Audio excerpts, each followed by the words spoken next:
नमस्कार बंधुरा आशा करी आपनारा सबाई भालो आछेन और पूर्बास किचेने आपनादेर सबाइके स्वागत जानाई। आज के आमी ओभेन छाड़ा खूबई सहज पद्धतिते पाउरुटी बानानोर पद्धतिटी आपनादेर संगे शेयर करब। आशा करी आजकेर रेसिपि आपनादेर भालो लागबे। तो चलुन देखे नेওয়া যাক आजकेर এই रेसिपिटी। একটা মিক্সিং बोले निये निलाम 1 কাপ परिमाणे ময়দা। আপনারা চাইলে এখানে আটা দিয়েও বানাতে পারেন। এরপর 1 চিমটি নুন দিয়ে দিলাম আর দিয়ে দিচ্ছি 1 টেবিল চামচ পরিমাণে চিনি। চিনিটা আপনারা চাইলে স্কিপও করে দিতে পারেন। এরপর দিয়ে দিলাম 1 teaspoon active dry east powder. এবার উপকরণগুলোকে খুব ভালোভাবে মিক্স করে নিতে হবে।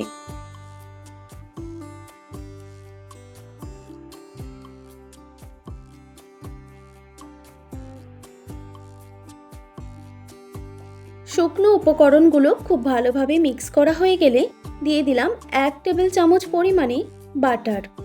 আপনারা চাইলে এখানে সাদা তেলও দিতে পারেন, কিন্তু বাটার দিলে আমার মনে হয় পাউরুটিটা বেশি খেতে ভালো লাগে। এরপর এই ময়দার সঙ্গে বাটারটা খুব ভালোভাবে মিশিয়ে নিতে হবে। দেখুন 2 থেকে 3 মিনিট টাইম নিয়ে আমি বাটারটা ময়দার সঙ্গে খুব ভালোভাবে মিক্স করে নিয়েছি।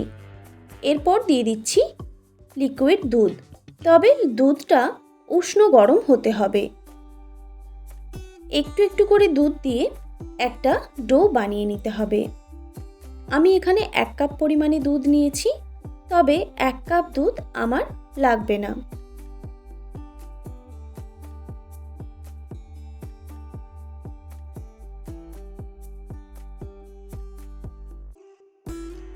এবার হাতে করে মেখে নিতে হবে ডোটা।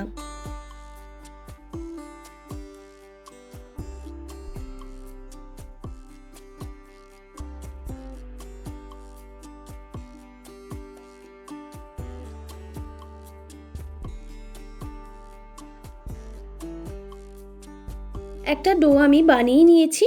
দেখুন ডোটা কিন্তু খুব বেশি শক্তও না আবার খুব বেশি নরমও না, এই রকমই ডো বানিয়ে নিতে হবে। আর আমার এখানে 1 কাপ পরিমাণ দুধ কিন্তু লাগেনি, হাফ কাপেরও একটু কম দুধ লেগেছে। এবার সামান্য পরিমাণে সাদা তেল মাখিয়ে দিলাম, তাহলে ওপরটা ড্রাই হবে না। এবার একটা ঢাকা চাপা দিয়ে রেখে দিলাম রেস্টে প্রায় 2 ঘন্টা মতো। 2 ঘন্টা পর আমি আবার ফিরে এলাম। দেখুন ডোটা কিন্তু অনেকটাই ফুলে গেছে আর চিনিগুলো গলে গেছে। তবে এখানে কিন্তু আমি নর্মাল চিনিটাই ইউজ করেছি। আপনারা চাইলে কিন্তু এখানে গুঁড়ো করেও চিনি ব্যবহার করতে পারেন। এবার ডোটাকে আবারও ভালো করে হাত দিয়ে মেখে নিতে হবে। এইভাবে হাতে একটু লেগে লেগে যেতে পারে, তো শুকনো ময়দা দিয়ে একটু ডোটাকে আবারও মেখে নিতে হবে। তবে খুব বেশি ময়দা দিতে যাবেন না, একটুখানি ময়দা দিলেই হবে। দেখুন আমি একটুখানি শুকনো ময়দা দিয়ে একটা স্মুথ ডো আমি বানিয়ে নিয়েছি। এবার ডোয়ের পেছন দিকটা সিল করে দিতে হবে এইভাবে।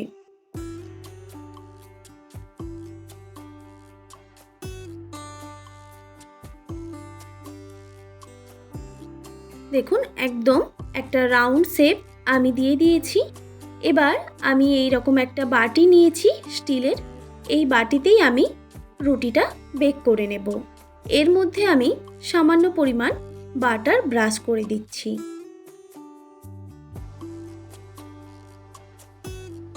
খুব ভালোভাবে বাটারটা আমি ব্রাশ করে দিয়েছি। এবার এই ডোটা আমি এর মধ্যে রেখে দিলাম।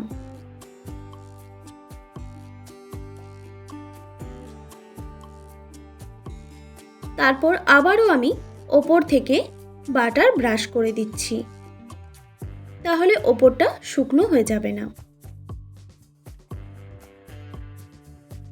এবার এটাকে আমি রেস্টে রেখে দেব আবারও 2 ঘন্টা মতো। এইভাবে যদি আপনারা একবার বাড়িতে পাউরুটি বানান, তাহলে কিন্তু বাজার থেকে কিনে আনার কোনো প্রয়োজন পড়বে না। দেখুন 2 ঘন্টা পর আমি আবারও ফিরে এলাম। ডোটা কিন্তু অনেকটাই ফুলে গেছে। এবার এটাকে বেক করে নিতে হবে। সেই জন্য আমি কড়াইটা আগে থেকেই গরম করতে বসিয়ে দিয়েছিলাম, মানে প্রিহিট করে নিতে হবে। এরপর একটা এরকম স্ট্যান্ড নিয়েছি, স্ট্যান্ডটাকে উল্টো দিক করে বসিয়ে দিলাম। এবার এই বাটিটা এর মধ্যে রেখে দিলাম। এবার একটা ঢাকা চাপা দিয়ে 30 মিনিটের মতো বেক করে নিতে হবে, অবশ্যই গ্যাসের ফ্লেমটা লোতে রেখে। হ্যাঁ, 30 মিনিটই লাগবে গ্যাস ওভেনে যদি আপনারা বেক করেন। 30 মিনিট পর ঢাকাটা আমি সরিয়ে দিলাম। দেখুন ওপরটাও কিন্তু হালকা কালার এসে গেছে, একদম পারফেক্টভাবে বেক হয়ে গেছে। এবার এটাকে খুব ভালোভাবে ঠান্ডা করে নিতে হবে। রুটিটা ঠান্ডা হয়ে গেছে, মানে হাত দিয়ে ধরা যাচ্ছে। দেখুন রুটির পেছন দিকটা কিন্তু সুন্দর ব্রাউন কালার এসে গেছে। এটা যেহেতু গ্যাস ওভেনে বানানো হয়েছে সেই জন্য ওপরটা ঠিকমতো কালারটা আসেনি। এটা ওটিজি কিংবা মাইক্রো ওভেনে যদি বানানো হতো তাহলে কিন্তু ওপরটাও সুন্দর কালার এসে যেত। দেখুন রুটিটা কিন্তু একদম সফট, নরম, তুলতুলে হয়েছে। আপনারা অবশ্যই বাড়িতে একবার হলেও ট্রাই করে দেখবেন। আশা করি আজকের রেসিপি আপনাদের ভালো লেগেছে। আর ভালো লেগে থাকলে অবশ্যই একটি like, comment, share and subscribe করে দেবেন। আর পাশে থাকা বেল আইকনটিও প্রেস করে দেবেন, তাহলে নিত্য নতুন রান্নার ভিডিওগুলি আপনাদের কাছে পৌঁছবে। আর যারা ফেসবুক পেজ থেকে দেখছেন এই রেসিপিটি, তারা অবশ্যই পেজটিকে ফলো করে দেবেন। ভালো থাকবেন, সুস্থ থাকবেন। দেখা হচ্ছে নতুন কোনো রেসিপি নিয়ে। আর এতক্ষণ আমার সঙ্গে থাকার জন্য আপনাদের সবাইকে অনেক ধন্যবাদ।